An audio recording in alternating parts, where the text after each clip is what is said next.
et Tartu on keskkonnana hästi tihe. Ühtepidi on see linn piisavalt suur, et siin on võimalik teha väga huvitavaid asju, väga suuri asju ka.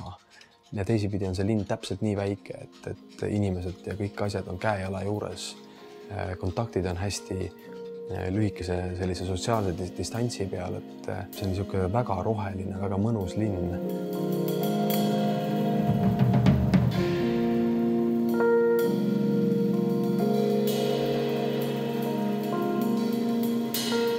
Tundub, et meil Tartus on toimumas väga palju ägedaid asju tehnoloogiasektoris ja mõtlesime, et teeme seekord muusikanädala koos meie startup ja tehnoloogia kogukonnaga.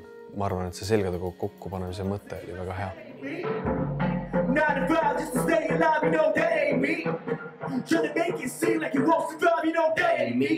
Mõlemad nii muusika kui tehnoloogia kogukond on hästi kokkuhoidvad ja hästi väikesed. Kui need kaks kogukonda mingi nurka pidi kokku tuua, siis on võimalik tekitada muusika ja tehnoloogia inimeste vahel rohkem diskussiooni, värsket nägemust ja värsket verd punti tuua.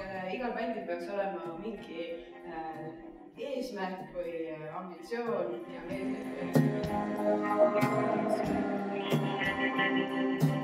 arvan, muusikutelt on kõige rohkem õppida turunduse ja sellise, kuidas ennast peaks müüma. Muusikutel jällegi tehnoloogiasektorist on palju õppida seda, kuidas asju läbi viia sellisel hästi organiseeritud ja hästi korraldatud moel.